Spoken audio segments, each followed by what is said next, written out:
Hi, this is Analytics, and welcome to another lesson. If you find this video helpful, don't forget to like, subscribe, and share your thoughts or questions in the comments. Let's get started.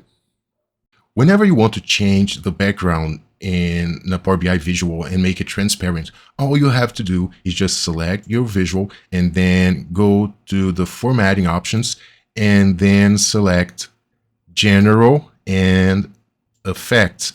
Then all you have to do is disable the background, turn the background off, and then the background of your visual will become transparent. But it doesn't work the same way for table visuals and matrix visuals. So if I do the same, just select the visual and then go to the formatting options and then General, then Effect.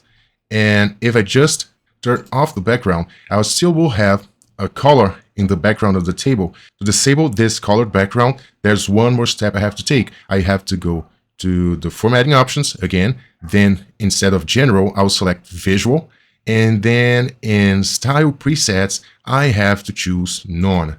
So now my table is fully transparent, and of course, now I have to change the color of my other elements, like the values. Now I'm going to turn them, make them white, and then, or any other column you choose. So my column headers, for example, let's say I wanted green, and then you can make any changes you would like. So that's how we make an entire matrix or table fully transparent in Power BI. If this video helped you, don't forget to like, subscribe, leave a comment below. See you in the next video.